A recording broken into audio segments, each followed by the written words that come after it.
I am live. I am live. That's funny. Guess what? Something didn't happen.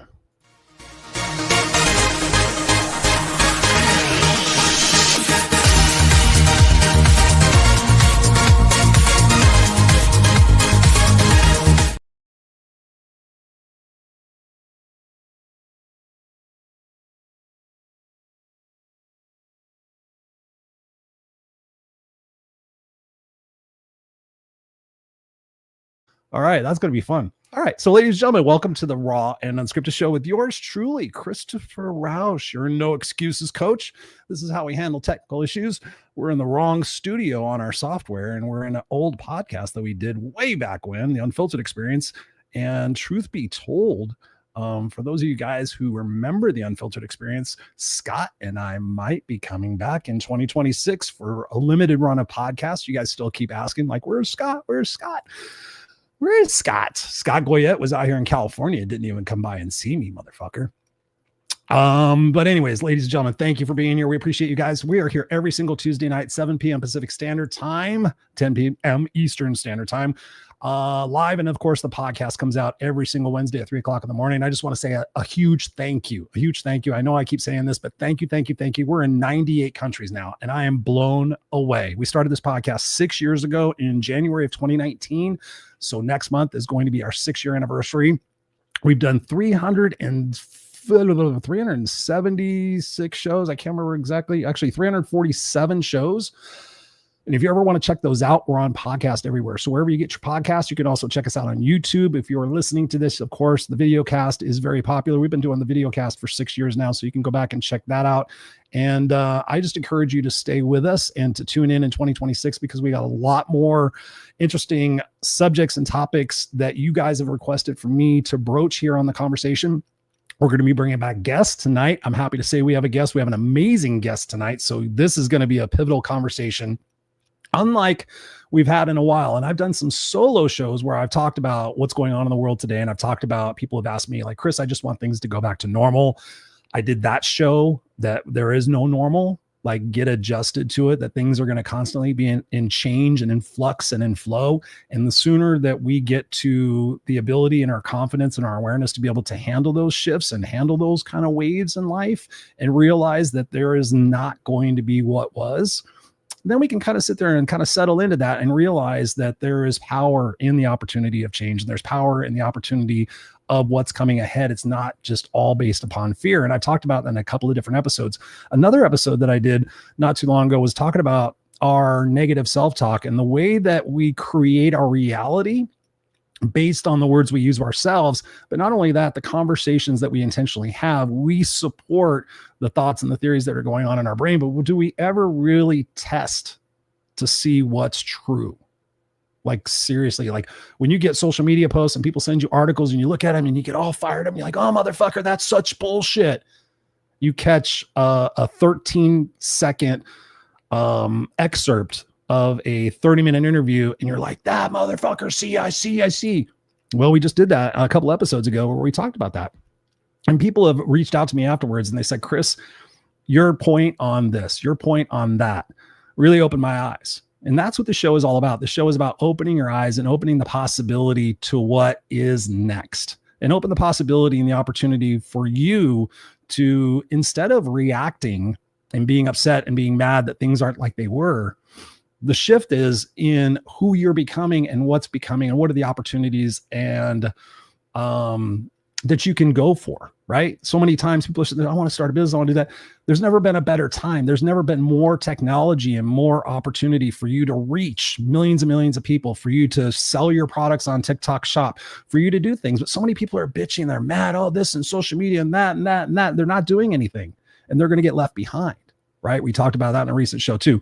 Tonight's conversation, ladies and gentlemen, is going to be very special. I want to read you a couple of things. I'm going to read a couple of things in what we're going to be preparing tonight. Last week, though, we did have another guest on. We had an amazing guest last week. His name is Mike Hill. Not Mike Hill. What am I fucking thinking about? Matthew Hill. I knew a Mike Hill. Matthew Hill was on last week. And that conversation was really, really interesting, really captivating. Gentleman from Britain. We talked about the fact that we know what to do, yet we don't do it. So we talked about procrastination. We talked about excuses. We talked about the mindset of realizing that the mistakes and the failures that we've had in our life, while some people can look at them as negative, those are opportunities. Those are stepping stones for you to become stronger, to become better. And we talked about that perspective. And really, he shared some deep stories about how you can shift your perspective about that and start to realize that life is happening for you and not to you. And that was a big thing. So I encourage you to go back and check that. We talked about how to train your mind. We talked about how imperfect action beats perfect planning every single time. Somebody be, oh, it's got to be this, it's got to be that. I'm waiting for this and I'm doing this. Just fucking do it. That's what Matthew Hill talked about. That was episode 346. So please do me a favor. Go check that out as always. And I want to read you a couple of things. This is going to be about the conversation that we're having tonight. I want to read you an excerpt of the book that we're going to be talking about tonight. And I love this passage. Paul writes, the morning commute blurs past podcasts, music, honking horns, and the relentless ping of notifications. You're surrounded by people yet utterly alone, each person lost in their own digital bubble. You clock in, sit through meetings or classes, answer emails, and you grind away at tasks you'll barely remember by day's end. The hours stretch by like taffy, each minute dragging, yet somehow slipping away too fast. You count the hours until lunch, the days until Friday, the weeks until vacation, always chasing that next fleeting moment of freedom. And all the while you tell yourself, I'm in control, I've got this. My question to you is, do you really got this? Do you really got this? In this book that we're going to be talking about, The Hostage Effect, he states here, Paul also states, he actually shares a quote here. Throughout history, it has been the inaction of those who could have acted, the indifference of those who should have known better, and the silence of the voice of justice when it mattered most that has made it possible for evil to triumph. And that's from, I can't pronounce the name, Haile Selassie. But also he says, Paul goes in to start this chapter. He says, we stand at a crossroads, a pivotal moment in history where the world as we know it is being reshaped, not by the collective will of people, but those who seek to consolidate power and tighten their grip on control. Right? So this is just giving you a little flavor of what's coming up tonight in this conversation. There's one more quote that I want to read for you that's going to kind of set this all up for you. As I was reading Paul's book, it occurred to me, Viktor Frankl, Man's Search for Meaning. Funny enough, every time I was thinking of something, the next paragraph or the next page, literally Paul would write it and I'd be like, oh, fuck, we're thinking the same thing. We're thinking the same thing. But he includes this quote here. When we are no longer able to change a situation, we are very challenged to change ourselves. And you guys know from listening to the Raw Unscripted podcast, this podcast is all about how we can accept responsibility instead of shifting blame. We talk about that all the time. Oh, I blame my parents. I blame society. I blame my ex-husband. I blame my mother. I blah, blah, blah. Stop blaming. Start accepting responsibility. And that's the conversation we're going to be having tonight. So take notes. And if you're watching on the live podcast, of course, feel free to include us and conversation and ask us any questions you have. So without any further ado, please help me welcome to the show, Mr. Paul Nadeau. How are you? Nadeau. Fuck. See, Nadeau. You got it right, man. You got it right off the bat. I give you full points for that one, buddy. Oh, thank you. Thank you. What's going on, Paul? I appreciate you being here tonight. I know it's late up there in the East Coast. Whereabouts are you again? I'm in Toronto, Ontario, downtown. That's right. What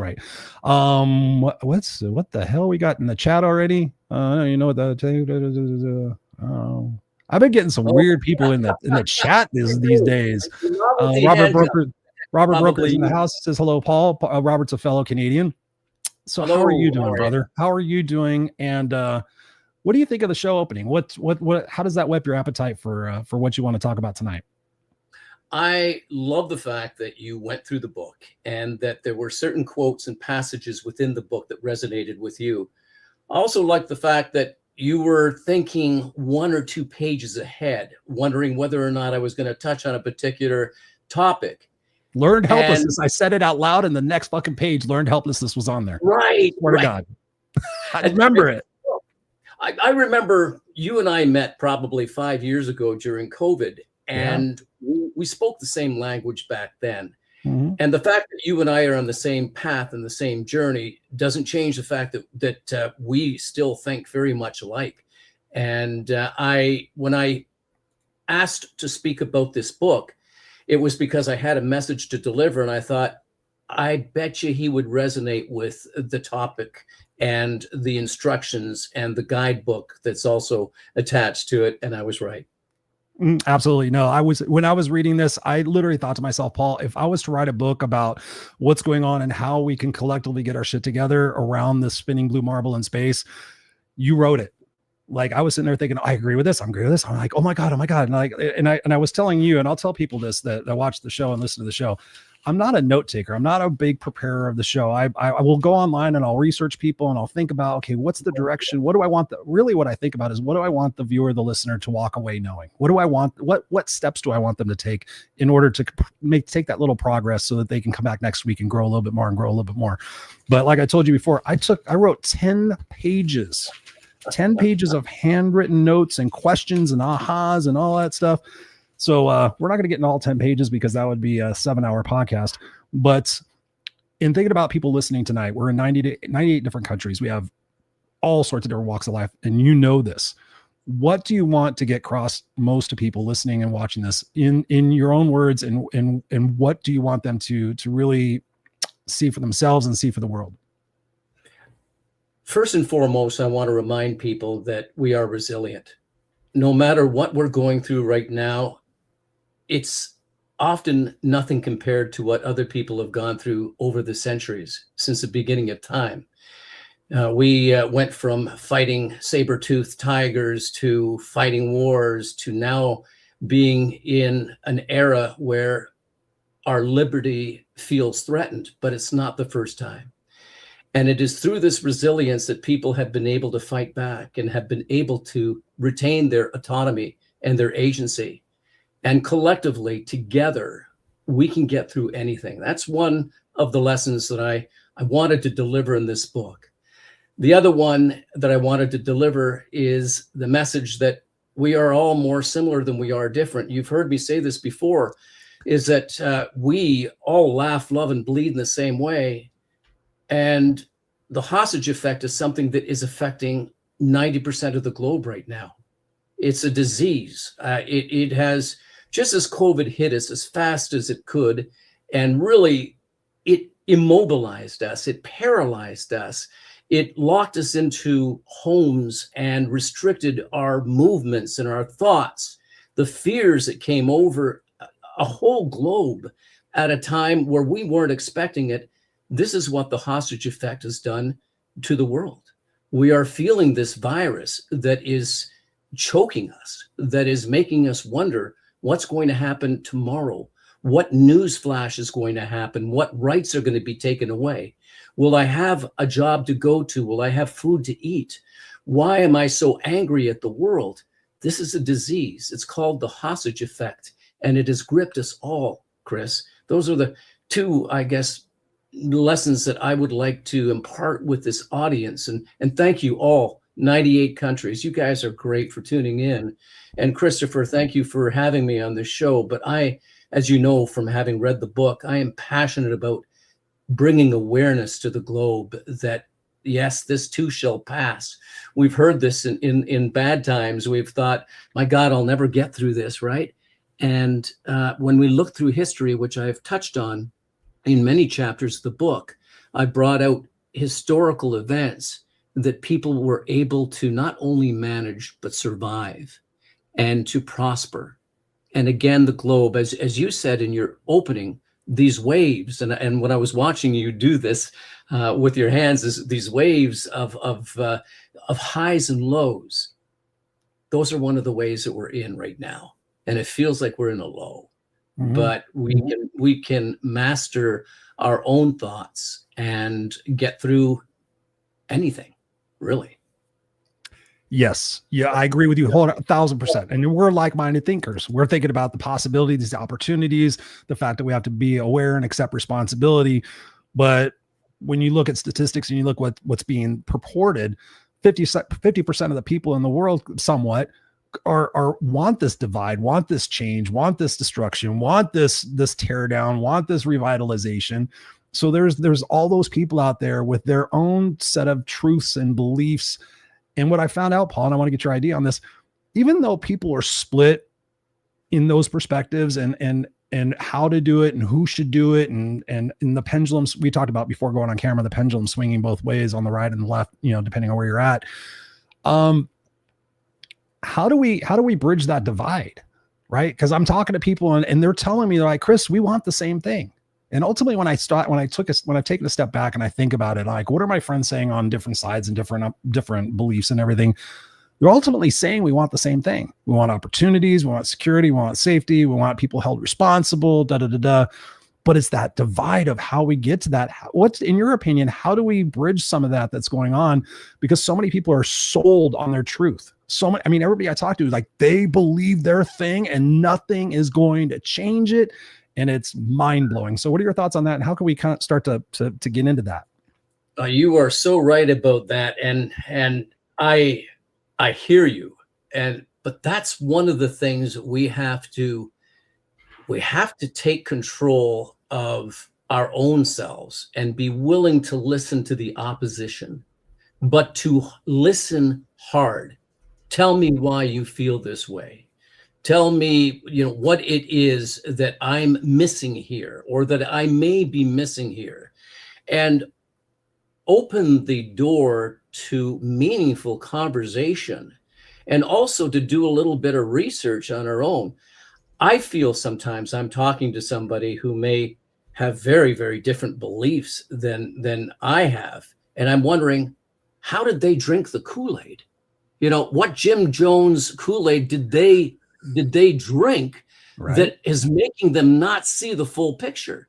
And that's the problem. When you start to believe a lie or a series of lies, or what may not be a lie, but something very different, you have to really ask yourself, what am I basing this on? Like, what am I truly basing my beliefs on? You said something that not only hit me, but I'm sure it hit a lot of people that were listening. People will yell and scream when they come across a 15-second clip on TikTok or Instagram and say, those dirty SOBs and this and that, but they haven't heard the full story. Right. Or they haven't stopped to be critical thinkers. AI is a tool that is now very prominent in our lives, and I use it often. I use it for the good. Mm-hmm. And I know some people out there are not using it for the good, and we're going to see a lot more of that. Hang on one second, Paul. I just want to move to your left a little bit. There's a new thing where it's showing people are watching us on our cell phones. So there's a new feature here that shows me that. There you go. That way people can see both of our faces. There you go. All right. Good enough. Cool. Good Sorry enough. About that. Hey, no problem. I was saying that AI has become a part of our world, and we can use it for both good and not good. But what I do often when I see something that I know it's meant to anger me, or I know it's meant to do something, I will go to AI and ask AI, do some research. Is what I'm hearing in this XYZ clip the truth? Wow. And not that AI is always going to come up with the right answer, but it gives me something. This is based on X, Y, and Z, and there's no factual foundation to it. At least I've got an opinion, another opinion that has been researched, and I have a little bit more knowledge, and maybe I can calm down a little bit, because I do. My social media feed, as I talk about in the book, is designed to spark you in different ways, and the algorithm knows how to get under your skin. Mm-hmm. And for people who want to know the truth, or people who want to make a difference, it's going to send you some stuff that's hard to take and hard to swallow. But you have to do your due diligence and research. Is this the truth? Critical thinkers. So that's a long way of answering your question. How do we bridge the differences? I think one of the first things that we do is that we seek first to understand and then to be understood. Stephen Covey said. Dude, what does that say? Seek Get first. out. I swear to God, I just wrote it. I just wrote it. Seek first. Oh my goodness.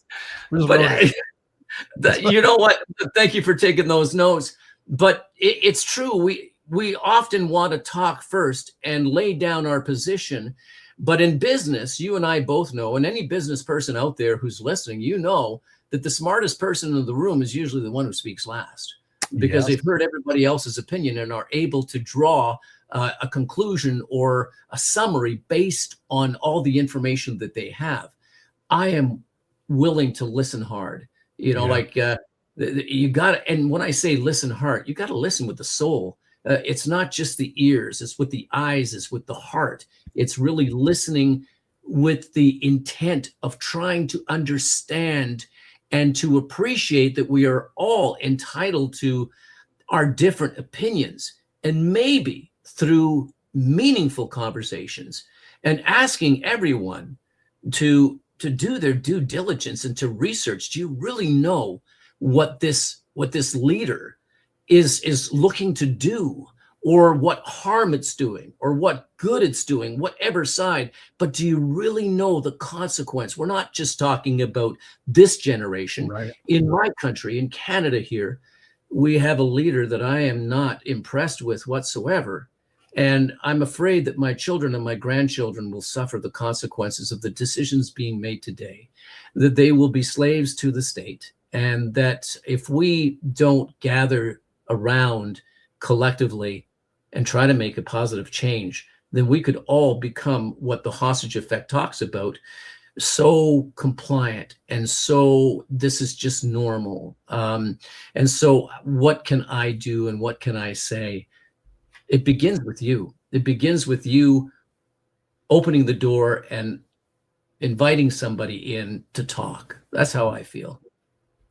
1,000%, dude. 1,000%. One of the biggest lessons I learned in my life, Paul, was that seek first to understand, then to be understood. And I watched my mother always being right and always being in control and always having to be understood. And I don't give a, what would she say? What would she say? I don't care what your opinion is, all this different stuff. And then I started learning, and I realized when I started watching successful people, I'm like, what do they do? They go, oh, what is he saying? What? Can you tell me more about that, Paul? Hey, Paul, what I hear you saying is that you're really concerned about your kids and your grandkids, that there's this boiling frog theory that people aren't really in tune with, and the heat is rising and we're not realizing, then it's going to be too late. And then what you're advocating right now is that we become aware and we take action. Is that correct? That is 100% correct. You're a great listener. And I love the fact that you summarized what I said, because this is one of the keys to success, right? In sales, we know that we always summarize at the very end. So if I understand you correctly, what you've just said is bang on, right on. Yeah. And you did it great before. You talked about it. Like when somebody says something you disagree with, or something that catches you off guard. Hey, can you tell me more about that? Where did that belief originate from? Is that something that your parents espoused about, and that your belief, tell me where did that come from? And then just start asking questions. And half the time you ask them questions, and I find that usually about 6 questions in, they start questioning their belief. They start questioning their truth. And without me saying anything to them, you know what, Chris, maybe I need to do some more research on it. Maybe I need to think about this a little bit more. Just by me asking some questions. Hey, can you tell me more about that? Do you have any people with opposing views in your life that contradict you? Do you go and look for the difference of opinion in what you're doing? Would you be willing to spend a week defending the thing you're opposing? Could you do that? I challenged one of my friends one time. He's like, Fox News, blah, blah, blah, blah. And I said, I challenge you. Watch that only for 2 weeks. Watch that for only 2 weeks. And you come back to me and you tell me if your opinion hasn't changed because of that's what you're doing, that sunk cost bias. Sure enough, within 4 days, he came back and he's like, Jesus Christ. He goes, I already started like, well, what about this? And what about that? I didn't know about that. And And he came back to me, and here's the problem I have, Paul, is I don't know what to believe anymore. I don't know what's true, because when people send me articles and whatever side or whatever thing it is, and I look at it, it's got cited sources, it's factual, it's from, I don't know what news sources to trust anymore. So for me, it's almost kind of a resolve somewhat to, it is what it is. who am I? What am I going to do in the grand scheme of things? And I start to have that self banter in my brain, like, okay, well, maybe things have to crash and break in order for them to get better. Like you talked about Berlin Wall, Russia, Soviet, all these different things that have had to happen. Obviously, Nazi Germany, which, I know that we're talking about some of those things that are happening here in the boiling frog theory because people aren't seeing what's kind of happening. So what are your thoughts on all that? How do we unpack that for people who are listening that perhaps catch themselves being a little bit more opinionated and a little bit more assumptive rather than taking that opportunity to really truly understand? And what are they afraid of if they understand? Yeah, what you have to come to grips with, or what you have to resolve within yourself is, what do I want to achieve at the end of this? Where do I want to go with this? Am I happy being angry all the time? Am I happy yelling and screaming with the other side and pounding my fists? Am I following the crowd? Am I following people that I believe are right, but just for the sake of being included in something, in an argument, or as a voice? It really comes down to what it is that you want from this whole experience, because we're all going through it. One of the things that we cannot do is we just cannot close our eyes to it and put our heads underneath the sand as ostriches would and just let it all go by, because when we lift our heads from the sand, the world may be very, very different. True. And at the end of my life, I want to look back on things and say that, you know what, despite everything, I did the best I could. And my voice, I didn't overstep. I made a difference, or I tried to make a difference. And I think this is very true. We all have to feel action. Now, on that note, I'm not advocating that people get involved and slam their fists and do all this. I'm just saying, be aware of who you are, what it is that you want out of this. Remain as calm as possible as the world seems to crumble and our rights as citizens and our democracies seem to be eroding, which I talk about a lot in the book, is that more and more our voices are being smothered. And in what ways? Can you expand on that? Sure. One of the ways that our voices are being smothered here in Canada is that there are laws in place, and the government is looking to put into place laws that could have you charged for saying the wrong thing. We're seeing this in the UK. We're seeing that in the United States too. You're seeing that in the United States too. Exactly. Our voices are being silenced. Is that if you don't agree with the main theme of this government, then we will remove your posts, we will remove your voice, and we will come knocking on your door. We can't let that happen. And we're seeing that happen more and more across the globe. And so for me, I know that it's important to have a voice, but to remain respectful. And you and I have talked about this on more than one occasion, in more than one room on Clubhouse, is that respect for one another goes a long way. And dignity, and giving dignity and respect, even in those times that are difficult to do, always has a positive consequence to it. So we also have to detach every once in a while. I talk about this very much in the book, the importance of finding what I refer to as an oasis within yourself, and just finding a place of peace and quiet where you can detach from the craziness of the world so that you can take care of your mental wellness through this.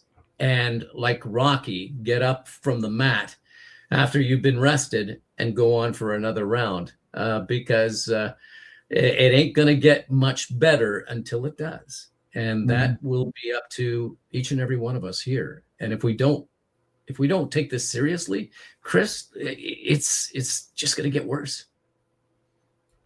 I agree, brother. And speaking of your book, I want to talk about this. You say, whether we will escape, it's not whether we will escape, but whether we will fight to reclaim what should have always been ours.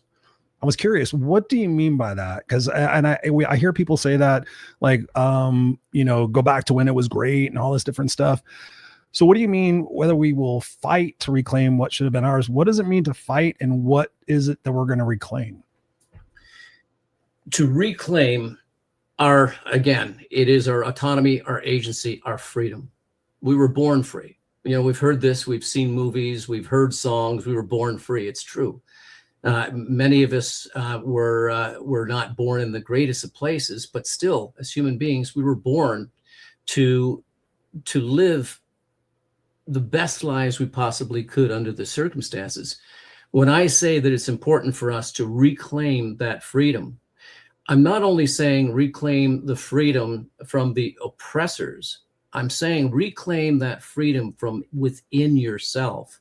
Viktor Frankl, who I'm going to use him as an example. You brought him up a little bit earlier. And Viktor Frankl, yep, Man's Search for Meaning. For those of you who don't know, he was a psychiatrist psychologist. Yeah, he was captured during the Second World War and held in a concentration camp, and he was slated to die as many of the everyone who had been captured. And he made observations even though he was in captivity, and those observations were that everything can be taken away from a man, and you used this quote earlier, but one thing, our freedom to think on our own and to really claim our freedom within the mind. You can take my body, you can crush my body, but you can never take my mind unless I voluntarily give it over to you. And I refuse to do that. So that's what I'm talking about. To fight to reclaim it means to fight not only the oppressor, but to fight those voices, as you said, those opposing voices. We have one voice on the one side that says, you'll never do this. You'll never be free. You'll always be depressed. You'll always be this. And if you listen to that little guy, you listen to that little demon, and you tend to give all your focus to that little demon, then it's going to be so. You'll never be free. But on the other side, you have another voice that tells you, you can fight this. Every day is a good day. You can start building something different. You are not your circumstances. You're better than your circumstances. It's rocky, come on with it. Let's do it. As Come on with it. Glenn Morshow. You're right. I was just thinking about it. I wrote down 3 different things, so I'm going to go with the one that I just did recently. You brought up something that's something I've been focusing on as part of my seek first to understand it, and to be a better listener, and to be a better interviewer, and to be a better dad and everything, is how we use the words that we use, right? So people will sit there and say, oh, it's so hard. And normally we just gloss over, okay, we all know what hard is. Yeah, hard is, whatever. But I'll ask the person, so what do you mean by hard? What do you mean by difficult? What do you mean by forever? What do you mean by I can't? Like, how does that play into it? And what I find, Paul, is that people sit there and they'll choose their words very haphazardly. Oh yeah, It always happens. It never is right. Well, I'm like, oh, never? Is it always? Well, you know what, Chris? I always say never. I shouldn't say never. No, it happened. Okay, how many times? Just for the conversation, 10 times, 20? Oh, 3 or 4. I'm like, did you learn anything from the 3 or 4 times? Yeah. All right. Okay. So what's the deal? So is it so the words that you're saying, do you realize that they're creating this false sense of reality, right? Because you're conditioning yourself and you're telling yourself, oh, it's always hard and it's always these things. So when you use the word fight, talk to us about what that means, because different people are going to have, I know people are sitting there thinking Civil War fight. People are thinking, hey, I'm going to make a sign and go to a protest fight. Some people think, hey, I'm going to continue to share my opinions on social media, and I'm going to fight all the naysayers. So in your terms, what does fight mean, Paul? It depends on the context. And let's take a look at fighting for what is right. Well, first of all, if we're fighting for what is right in a world that seems to be going crazy with the wars and with our leaders who seem to be leading us in a particular direction. Some of us agree and some of us don't agree with it. Let's fight for what is right in your heart. And that means to speak up and not to remain silent when speaking up is the right thing to do. To take a stance and and I'm not talking about and I make this very clear in my book. My book is not a book about taking action to the point where you're picking up arms and you're fighting against the oppressors. It is really about becoming aware and speaking your truth in respectful ways, but you should do your homework before you take on that fight. It's like walking in to write an examination. Yeah, I'm going to write that test. I'm going to pass it. But if you didn't do your homework, you're taking a 50-50 shot that you'll ever make it through, right? So you'd better do your preparation. What is it that I'm actually saying? Because 5 or 6 questions in, as you've asked, some of the people that you've worked with, is like 5 or 6 questions in, somebody's going, well, I really didn't think that through. I've seen it so many times. Maybe I should think about that again, but yeah, so be prepared as you can. Otherwise, don't open your mouth, because if you're not prepared and you open your mouth, people will realize, well, maybe this is somebody we shouldn't be listening to. They don't really know what they're talking about. So that's one fight, is being prepared, knowing what it is, being a critical thinker. What is it I'm trying to say here? And what side of the fence should I be standing on? And why? Why is it? And why do I feel this way? Where does this come from? What am I prepared to do? Am I prepared to just go on social media? Yeah. Am I prepared to go on social media, bang my fists, write all kinds of nasty things on there that will never disappear from the internet, and then be judged as an idiot? Like, do I want to be the town idiot? Or do I want to add a conversation or something that is meaningful, that some people might say, I think you've got a point here. I'll go back about a year ago, before our current leader here in Canada was elected.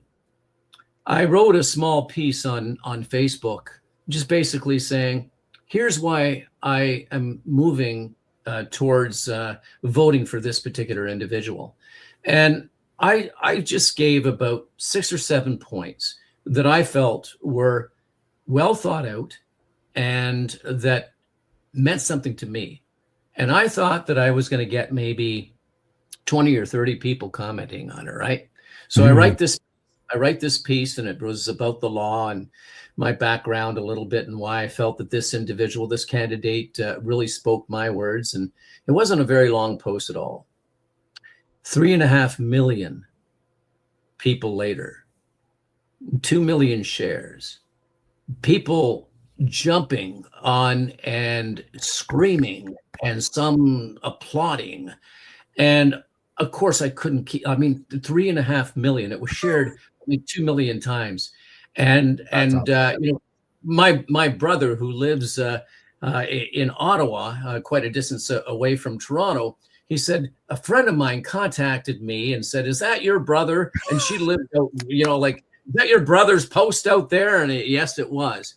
Oh, but funny. I tell this story for this point, is that I had a lot of angry people who disagreed with me. And when I thought about responding when I could, because I could not keep up with the messages, but I responded by being polite and respectful, and appreciating the fact that they're weighing in, and giving them reasons why I felt the way I did, but not putting them down for having, you're crazy, you should be dead, all this kind of stuff. And it was funny what I got in return, Chris. I got people who were commenting, I've never seen anybody write something respectful, back to me when I've done this. And I said, well, you know what? We're all in the same boat. And if it sinks, it sinks. If it floats, it floats. But we've got to try to respond to each other in the best way we possibly can. So that's the first fight. The second fight is the fight that you have within yourself to retain your sanity. And I spoke of this a little bit earlier by saying that in the book, I call it Byzantium. Yeah. The Byzantium is a place that was written in 1928 by a poet. And the poet was talking about this mystical place in which people could go to and feel free and feel unattacked and all this kind of stuff. And I use this in the book to say, we all have that within each other, within ourselves. We all have that. So if we can find that peaceful place within us to go to, that could be gardening, that could be meditating, that could be Loud music. Loud music, right? Walking with your children, doing all this, right? It's great. What's the movie with Tom Cruise and Jamie Foxx, where Jamie Foxx plays a taxi driver? Yeah. I'm God. I can see Anyways, it, but I can't. yeah, I can't think of it. But for all you listeners out there, you probably know the one I'm talking about. For most of you that that tune into this kind of movie, but yeah, Tom Cruise plays an assassin, but Jamie Foxx's character, he's driving a taxi and he's got this dream, and there's a beautiful woman who jumps in his taxi at the very beginning of the show. Nelly says Collateral. Collateral, that's it. Thank you so much. It was Collateral, and I love that movie. Applaud to you. But there was that one scene where she's asking, well, how do you do this? Like, how do you, she's basically saying, how do you keep your brains in all this? And he flips over his visor and there's a little picture of an island. And he goes to that place and says, this is my, he doesn't say the words, but this is my Byzantium. This is my escape from the chaos in the world. And I think that that's the fight that we must all have within us, is that I have to escape. Otherwise, if I don't, I'll drown under all this chaos. All this anger will give me a heart attack, will make me, it will bring me in a place I don't want to be. And we need to retain our sanity through all this. I couldn't agree more, Paul. I mean, it's so true. I see people to that point. There's so many points that you made to that point. People are compromising their mental health, and they're compromising their personal relationships with people they love very dearly. Not the people that they agree with, but not the people they disagree with, but the people they agree with. They're living with that toxicity. They're living with those people like being crazy and frustrated and all those different things. And they're watching their friends and their family like lose it. And so I always ask them, like, what are you in control of? What are you in control? Like you said, we said the word before, like I talk about the difference between responding and reacting. Like we can respond, we can choose a response. We can sit there and choose to say, you know what, that really pisses me off. And rather than having a reactionary moment and giving you a piece of my mind or being a keyboard warrior, let me chew on that and maybe say, why does that upset me so? Am I taking that personal? I teach people how to ask the questions. Like, how am I taking this personal? Like, why is this something that's getting under my skin? Why am I so passionate about this? And to your point also, I talk about this with people. It's where we focus. Where focus goes, energy flows, right? So if I'm focusing on the fact that so much is going on that we're different, like if I'm sitting there, I'm meeting Paul, what's different about Paul? Do we agree on things? You know, what can I find out that's different about Paul, as opposed to looking at our similarities? And that's what I teach people, is like the fact that, you know, we're always looking at the differences. And oh, that makes us different. That makes us different. That makes us different. And then what's happening is people are throwing the baby out with the bathwater. Oh, you like that person? You're a terrible person. And based on the arguments, sometimes I can understand that, because they'll say, well, I'm like, tell me why they're a terrible person.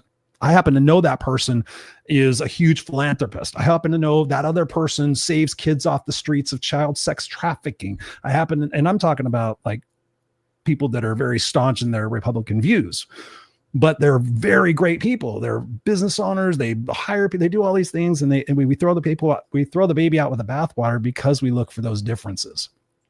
And what I want to talk about I want to go on to something else for a second, but I just realized I know who you are. I know where you've been. I've read your first book. I've had you on the Unfiltered Experience twice. We didn't give the opportunity for people who are listening and watching to know some of your backstory, Mr. Paul. Like, what makes you an expert on all the stuff that we've been advocating and talking about? I mean, I know you write comic books for a living. I'm kidding. But you've been in some, let me just preface this to people who are listening and watching. You have been in some really, really fucked up experiences. You have been in death experience. You've been all over the place. So give people like a 2-minute background of who Paul is and what some of your expertise is and why people should be listening to you. Absolutely. And thank you for opening that door. My story is not unique. I am sure that there's millions and millions of people who have Your gone child through is like mine. our childhood. We talked about this. My father was a very violent alcoholic and mentally unstable, and I was abused severely, as were my brothers and sisters and my mom. And I mean, I was taken to a slaughterhouse at the age of 7. That story, dude. That story. Tell that story. Tell it. Oh my God. The graphic way you wrote that, I was like, Oh, you should put a warning on that. well, I thought about putting a warning at the very beginning of the book saying, that this contains some pretty chaotic stuff. So, but the stories are so real. My dad used to lock me in the trunk of the car, and he used to steal and do all kinds of things. And I think he had a couple of women on the side, but I was in the trunk of the car when most of that would happen. And on this particular day, he locked me in the trunk, and I remember listening to the music. And it's funny, at the age of 7, I could remember the song that was playing on the radio. It was an Nat King Cole song. And I could hear the tires below me, crushing on the gravel, and then all of a sudden the car stopping, and I'm wondering, okay, where are we now? The trunk opens, my dad lifts me out, the sun hits me, and I'm thinking, where are we? And when I looked up, I could see this house that looked like it belonged in a horror film. It was very nasty. And I remember there was a crow in a cage that squawked at me when I was walking by, because my dad was pulling me, and I thought, where are we going? All I could hear, Chris, was the sounds of babies crying, and it was coming from a building just behind this old house. And it was a white block building, a cement building that looked like a hangar. And I could hear all these babies crying, and then all of a sudden the babies would stop crying, and I thought, where are we going? And I could hear more babies crying. The closer we got. It was a nightmare. And I'm a little boy. Horrid nightmare. Oh, I've heard some stories, but I couldn't speak graphic. And to anybody who wants to read some interesting stories, but maybe a little bit graphic, as Chris said, maybe I should have given a forewarning before you buy the book. But when we finally got to that door, to that red door, and it opened, I felt like a little kid who wanted to die. I really did. And then the door swings open, and I realized what was screaming, what was crying, and they were pigs hanging from the ceilings, and a guy going around and just gutting them open. And I'm this boy being pushed to the front and watching all this happen. And the butcher, who then turns around and asks my dad, "Is this your kid, Leo? Is this your little boy?" Like, that kind of thing. And I'm thinking, oh my God, am I next? Like, right. What's happening here? 7 years old, I'd be shitting myself. 7 years old. And the guy, he said to me, "This is what happens to little boys who don't listen, who don't obey." And that was something that stuck with me for years and really scared the hell out of me. I never forgot that experience. But that and many other experiences that I talk about in the book, they didn't define me, but I believe they gave me a strength that I otherwise wouldn't have had. When my dad killed Santa Claus. Did you read that story? Uh-huh. Yeah, my dad killed Santa Claus when I was 8. We don't have to worry about Christmas this year. Santa's dead. That's right. That's pretty much it. 2 weeks before Christmas, my brother and I hopping on the stairway. Oh, hey, Christmas is coming. Christmas is coming. And funny, we are having this discussion about a week and a half from Christmas. So it really it will resonate. True, right? When people listen to this in June, guess what? No, we had this 2 weeks before Christmas, and I'm telling you how my dad killed Santa Claus. So get the kids out of the room.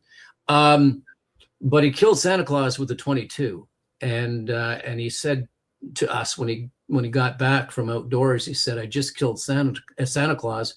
There ain't going to be a Christmas this year." And he goes and he puts his gun away. And you asked me to tell you a little bit about my past. This is a little bit about my past. And he used that same 22 to kill himself when I was 16.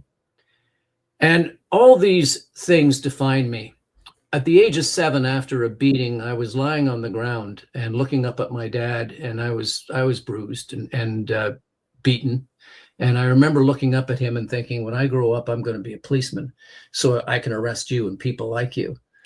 So let's fast forward to after he passed away. I still had that promise within me that had taken root in my soul. And at the age of 21, I joined the police department.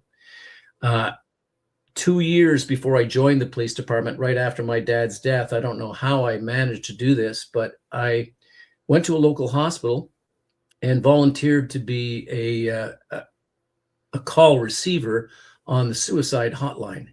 And for some reason, way back when, a kid with, hair down to here, but I had a personality, and I convinced them that I was the right choice. And maybe it was because of my age that they gave me extensive training, and I was able to be on that call center line for 2 years. That really helped me in my career because I really listened to people. I learned how to listen to people. So after becoming a police officer, I became a detective, and then I became a hostage negotiator. And I was always a student of life as well, because I dealt with people who were victims of sexual assault and child abuse. And imagine this, Chris, and to everyone listening, could you imagine a male detective walking into a room after a woman has been brutally sexually abused and assaulted, and the first man she sees is a detective wanting to know all the details? And you can imagine how terrifying and how impossible that would be to even fathom that I would ever give you something like that. My mom went through that, and she told me, she goes, they had the audacity to send a male cop in after I was raped. Yeah. And and you're right. We're looking back years ago when males dominated the police department, and there were only a handful of women at the time. Mm-hmm. And this is where I found myself working in the sexual assault and child abuse unit, where there were 10 of us and 2 women. And to wait for a woman to get to your report would mean waiting for months at times. Whoa. Because of the ongoing investigations. And so I then had to do something that I really encourage people to do, is that if you're going to have a tough conversation, if you're going to even any kind of conversation, a conversation with your kid, anything, put yourself in their shoes for a minute. Be very, very aware of what would it be like to be in my little boy's shoes right now, or my little girl's shoes right now, or this woman who's just been brutally assaulted. What would I want to hear? What would I want to see? What kind of body language? Would I even want the detective to say a word? Would I just want him to sit there and just wait in peace, whatever? When you put yourself in the shoes of other people, you become more compassionate. And this is what I learned very early on, listening to people who were about to take their lives, just listening and being aware and putting myself in their shoes. And this is what I did, Christopher. I put myself in their shoes and was very successful in having people open up to me. Yeah. And so after that experience and going on to being a hostage negotiator, I also had the wonderful opportunity to do a peacekeeping mission in the Middle East. And I jumped at that opportunity after I got, of course, permission from my daughters and my wife at the time. I read about that. I thought that was beautiful that you did that. That was really beautiful. Shows your integrity even more. I had to. It was not just a mission for me. I mean, I was aware I could die, and I had to make them aware of that too. But I also had to share why I wanted to do this. Why did I want to stand in for my country and fight a war that wasn't mine? But what difference could one man do? Mm-hmm. And I had reached a place in my soul that I thought, if I don't do it, who else will? And I think I have something to share in the Middle East. That experience opened the door and turned the page to experiences I had never believed would happen. And this is why I know that you share this message with your listeners all the time, is that we had never know what the next page is going to hold, what story the next page is have for you. Sometimes you get to write it, and sometimes it's already written for you before you even step into the next chapter. Amen. And that chapter, as you know, having read the book, almost took my life. Yeah. I was almost killed by terrorists, and I was about to die. And the last thing I remember thinking before the attack with my partner and I was thinking about my little girls, and I'm thinking I'd never see them again. And as fate would have it, and as God or the universe would have it, I was spared. And those are my experiences, just a few of my many experiences. But you're right. I don't know why I've been chosen to have so many different experiences, near-death experiences, and some really great experiences too. And I try to share as many of them as I can in the book to let you know it's anything is possible. And boy, you just never know what the world holds for you, but you really get to control a lot of it and focus on the things that you can control. And I did. I focused on, I could have been a victim, wearing a victim, like my dad. Oh yeah. Could have, he handed me the victim t-shirt before he died. You know, like I'm imagining this, like, here you go, boy. You know, you're a victim, you know, and you're never going to have a relationship, and you're never going to amount to anything because I told you so. And so did your teachers. And so here's your victim t-shirt. Go wear it. Have a lot of fun. Have a great life. But I said, no, I don't want to wear that t-shirt. And it's funny, I bring up the t-shirt. I don't know why, but when I was working in the sexual assault unit, after I had established a relationship and a rapport with the victims that I worked with, I knew that they would transition from me. They felt comfortable with me, and they would transition on to someone else, obviously, because their life continues. I'm not part of it. But before they left me, I came up with the idea of printing 2 t-shirts. One said victim and the other one said survivor. And I brought that in our last meeting, and I said, you know, I'm going to use a fictional name, you know, Jane. I said, you and I have come a long way, and you're doing great. And I said, now you're going to step through that door. You're going to meet other people, and your life is going to continue. But here's the thing: there's 2 t-shirts on this table, and I want you to take a look at them. Which one will you choose to wear? You don't have to wear it on the outside, but you'll always wear it on the inside. Will you be a victim or will you be a survivor? Every one of them chose a survivor t-shirt. Had to keep written better. And every one of them that I kept in touch with ended up saying, I'm a survivor. I don't let my circumstances define me. I define my circumstances. So that was a long 2-minute bio of me. No, I wanted people to, I mean, they've already got the message of what it is that we can do in the conversation that we're having about listening and relationships and our own self-care and the words that we use with ourselves. But no, I mean, people got to understand who the person is that's sharing this. And I know who you are. So there's integrity with your word. There's honor with your word. When I was thinking about you, I thought integrity, honor, loving, caring. Like, I mean, that's what I think about when I think about Paul. That's why I wanted you on the show, to be able to talk about this. And Lord knows we could keep going there. Before I have a couple other questions, I have this question that it's also from the book that I definitely wanted to touch on. In the book, you talk about being controlled by fear. And so what is fear?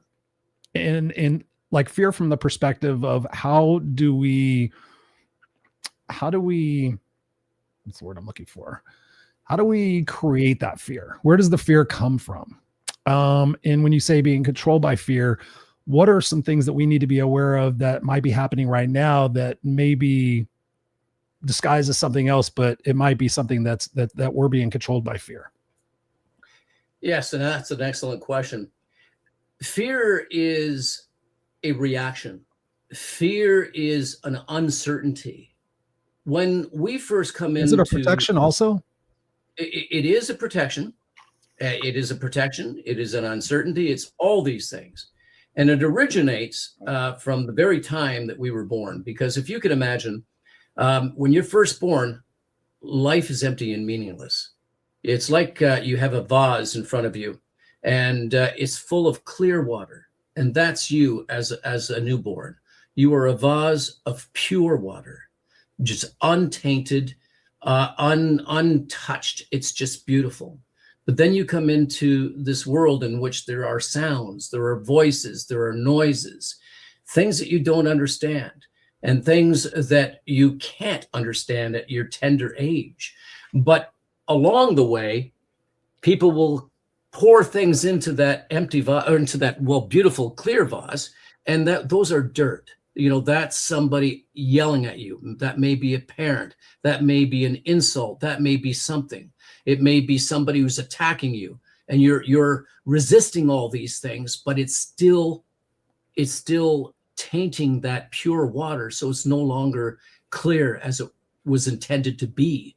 So fear develops, as you said, to protect us, because we were instinctively given the ability to beware. We see it in people. Somebody walks up and says, well, there's something wrong about this picture. I don't want to get in that elevator right now. Something bad's going to happen. That was instinctive. That was it. But a whole bunch of other things comes into fear. Fear is a mechanism that can work for us or against us. Where it works mostly against us is when we fear the judgment of others, or the uncertainty of taking certain actions. That's where fear becomes a nemesis. It's where fear doesn't protect you. It keeps you isolated from experiencing something even greater. Mm-hmm. And fear and excitement are pretty much almost the same kind of emotion. They draw the same kind of energy. And I remember when and I talk about this in my book too, is that when I was about to give my TED Talk, and I had prepared for months on delivering this talk, and I was ready. But the day of, in front of 1,000 people and all those cameras, and overthinking to myself, this is going to be out there forever, Nadeau. So if you screw this up, guess what? People are going to be watching this in 20 years thinking, what a guy, and judging me and all that. And so right before I gave my talk, that fear had seized me. Yeah. like a villain in the night, and it was choking me, saying, you ain't going out there. You forgot everything. I took everything away from you. You don't remember a thing. And I'm sitting in the back room, and I'm just like in the green room, just about ready. The MC is he's calling me up. He's doing one of these through the curtain. And I'm thinking, I forgot everything. I don't remember a word. I've done that. What am I going to do? What am I going to do? And I'm thinking, oh my God. And my heart is beating. And what am I going to do?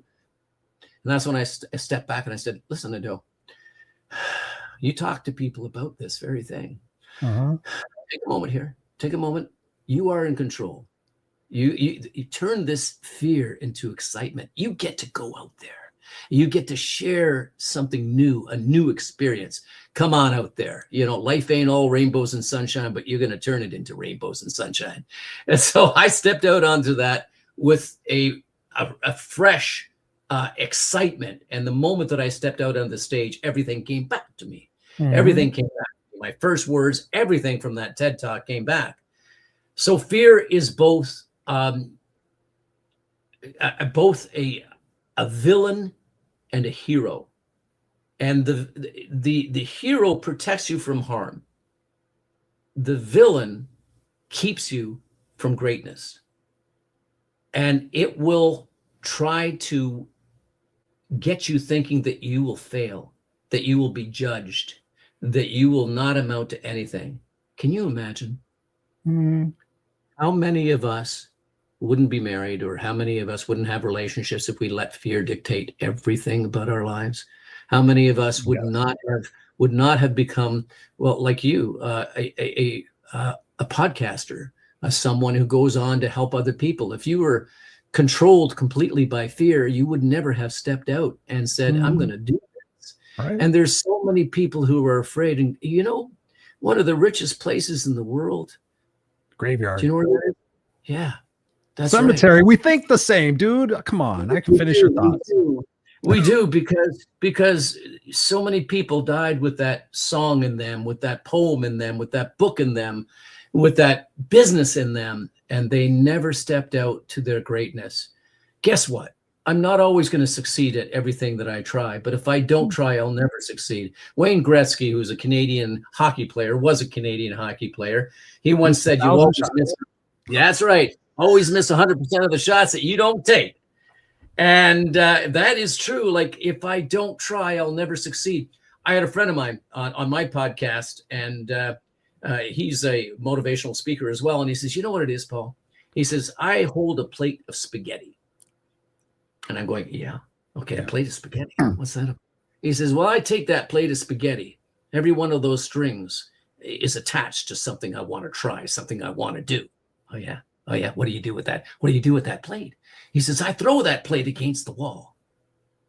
Some of it sticks and some of it doesn't." Hell yeah. You're right. So if you don't throw the plate of spaghetti against the wall, you'll never know what sticks.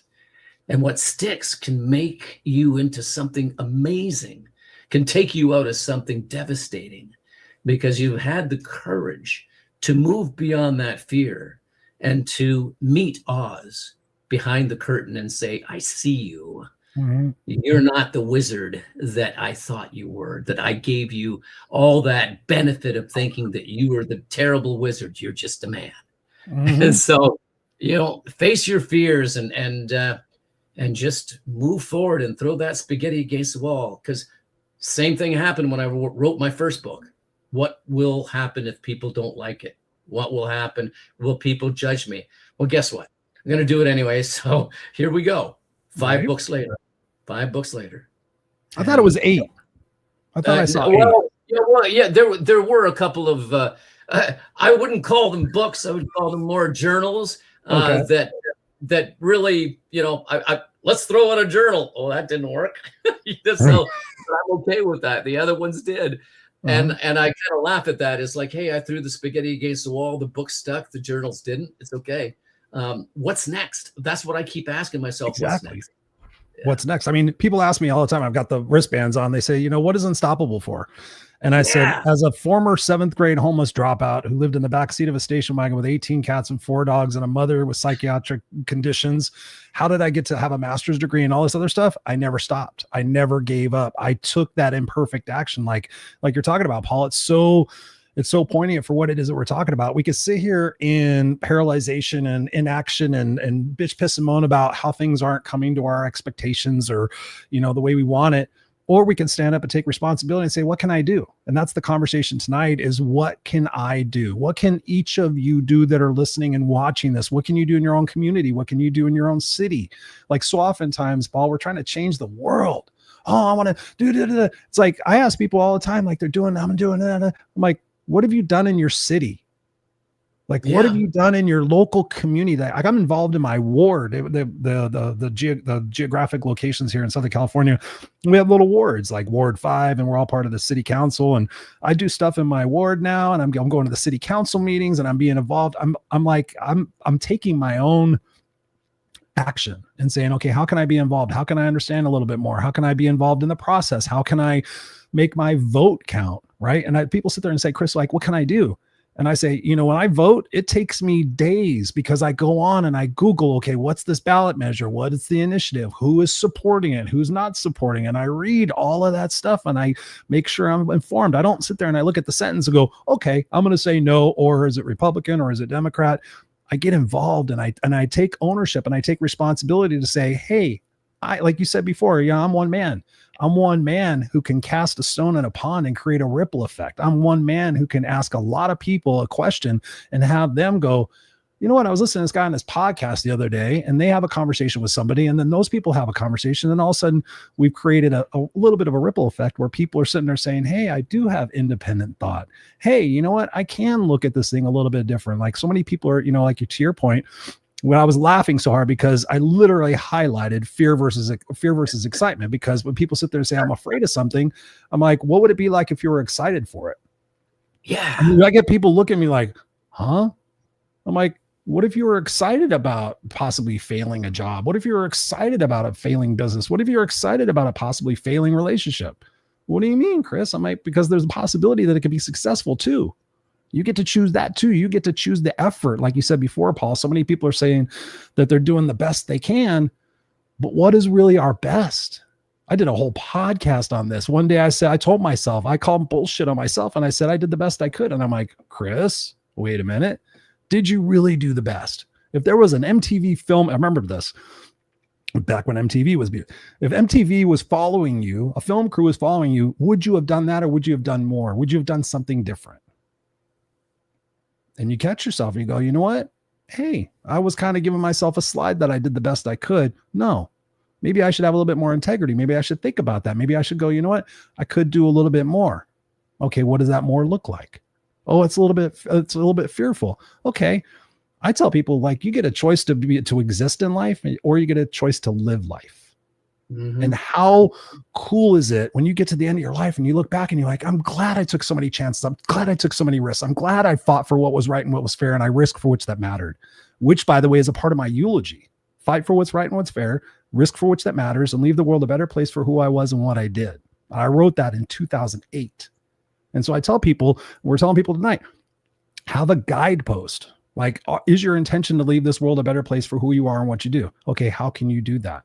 And that's what Paul and I are illustrating tonight, is the fact that we're just two guys talking, but we have these ideas and we have these experiences and we have this opportunity and this passion to sit there and say, we are more the same than we are different. And we can look at our commonalities instead of our differences.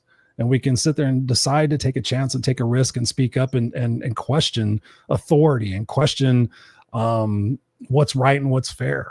Right. And I sit there and I talk about, people, like you brought up kids before. I mean, that's a subject we can all agree on. We want safety and security and opportunity for our kids, but depending on what you look at as safety and security, and like, that's where the conversation gets creative. What is like, in summarization of this conversation tonight, Paul, because I want to be respectful of you for your time. What would you, again, we're, almost in 100 countries, different languages, different ethnicities, different governments, different sexual orientation, different everything. So people are listening right now. What is your advice to them in summation of what we've talked about tonight? There's so much that we've covered and so much that we haven't covered. And I could go on this conversation for hours more. As you said a little bit earlier, this could go well into the wee hours of the morning. 7 hours from now, we could still be talking. I'd probably have to take a few more drinks of water. But let me leave you with this, is that from the great Rocky Balboa, life ain't all rainbows and sunshine. It can be a mean and nasty place, and it will knock you down to your knees and keep you there permanently if you let it. You, me, and nobody's going to hit as hard as life. But it ain't about how hard you're hit. It's about how hard you're hit and you can take and keep on moving forward, how much you can go and keep moving forward. And one of the things that he also adds to that is that people may judge you, or you may point the finger saying that you're not where you want to be because of this and that, this person or that person, but that's just an excuse. What really matters here, folks, what really matters is that you live the best life you possibly can. And one of the ways in which you do that is by taking control of your life, asking what it is you want out of it, really doing self-examination. This is one thing that a lot of people don't do. They don't examine their lives to see what's going well or what's not. They just argue and bitch when things don't go well, and they celebrate when things do. But how many of us take a conscious moment, maybe a morning or an afternoon on a weekend, where we're able to make a list? On the one side, we list the things that are going well. On the other side, we list the things that are not going well. The things that are going well, we celebrate. The things that are not going well, we examine. We look at them honestly and very clearly. A relationship that's not going well. So that opens the door to many questions. Is this a relationship I want to keep? Is this a relationship that needs to be worked on? Why is this relationship not working out? And take a look at yourself. Am I doing something that's contributing to this break in this relationship? And what must I do to make it better? So be aware of those things that are not going well in your life, Get rid of the ones that you don't need, that are keeping you down, and work on the ones that need attention, and be humble and be willing to step up. And as Chris said earlier, take accountability for what those things are. The other thing that I talk about in my book, which I think is very important, is finding your own Byzantium. And that is that this world is a very unpredictable world at the moment, with division, hatred, flag burnings, demonstrations, governments that appear to be crumbling and ripping our democracy away. And we really have to find a place in our soul where we can get away from this for a little bit and just take care of our mental wellness. It's so important for us to take care of our garden, because if we let the weeds of this world choke out the good in our garden, then we ourselves will be choked out. And that leads to depression, abuse of drugs, alcohol, whatever it is. There's a number of things that can take our soul away from us.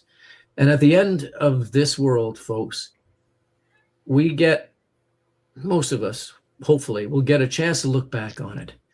And I, for one, do not want to be visited by the ghost of missed opportunities, right, or the ghost of regrets, who say, you know what, you could have done this.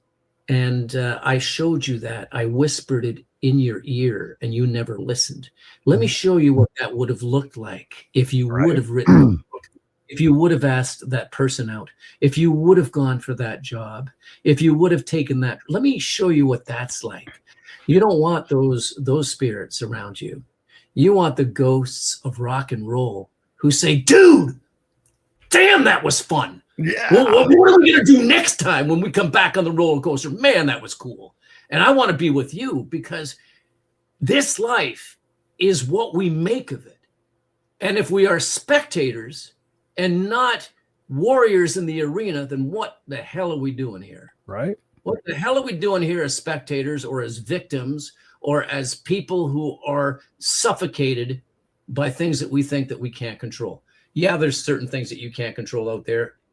There is. But what you can control is what Christopher mentioned earlier, what we both agreed on. You can control what you respond to, how you respond to it.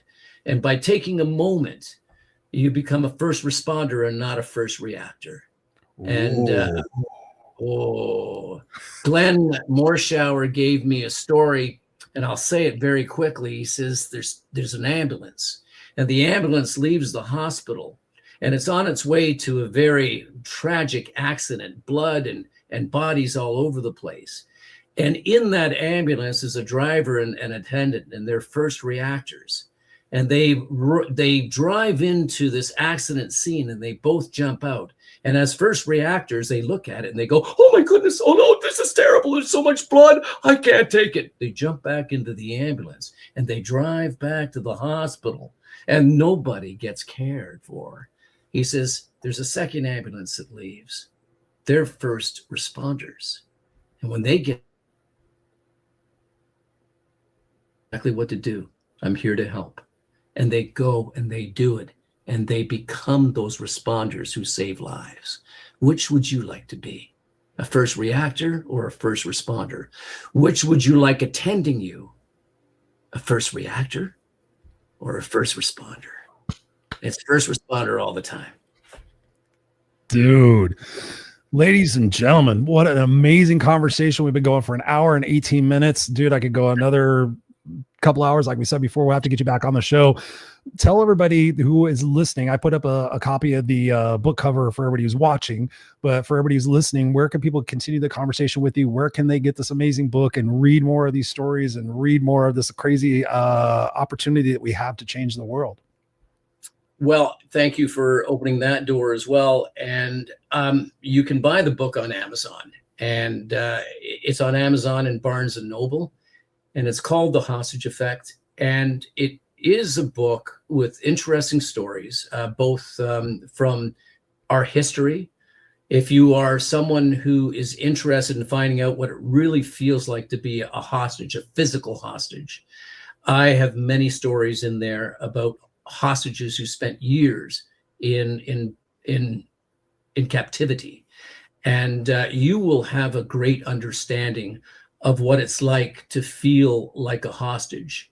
And in today's world, we don't need to be behind bars or in damp cells to be hostages.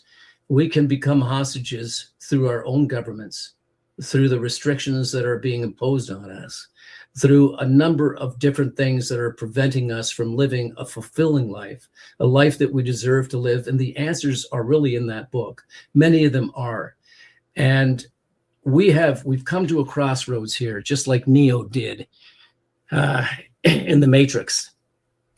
You can take the blue pill and keep living in this fantasy world where you think everything is going to work out and everything is good, and you got your pizza on the weekend and your beer on the weekend, and you can just take that blue pill and keep living. Or you can take the red pill and become aware and become your own warrior in your own life by opening your eyes to what is happening and by standing for what is right. And so, which will you? Will you be the Neo in your Matrix story? Or will you be someone who just takes the blue pill and just goes on living just an unfulfilled life? That's the question. Ladies and gentlemen, Paul Nadeau, thank you so much, brother, for being here, for spending your time with us, your brilliance and your heart and your passion. Thank you for sending me the book. Thank you for fighting for the side of greatness, not the side of goodness, but the side of greatness. This has been an honor to speak with you. Where can people go and find out more about you on your website for people who are listening? Make sure you spell that out. Yeah, just www.jpaulnadeau.com. And if you search my name on Google or through AI, I'm surprised how many things come out about me on those platforms. It's like, holy geez, they knew about that. How did they find out about? Wait a minute, who was in my bedroom that? It was like, right. How do they know this stuff? So that's how you can find me. Just Google me, just throw my name in AI, go to my website. But thank you, Christopher. I want to say to you, thank you for the great work that you're doing. And I know much of your past because we've had conversations before. And you are that survivor, the one who wears that T-shirt. But not only are you a survivor, you're also an enabler. You enable other people to step into their greatness and to wear those T-shirts as warriors. And I can tell by the background there, the guitars, the loud music and all that kind of stuff. It's your vibe, buddy. And we appreciate you. And to all the listeners out there, folks, leave with the understanding that we get to create our chapters in our life. Don't let anybody write the chapters for you. This is your life, and you get to write it, mostly.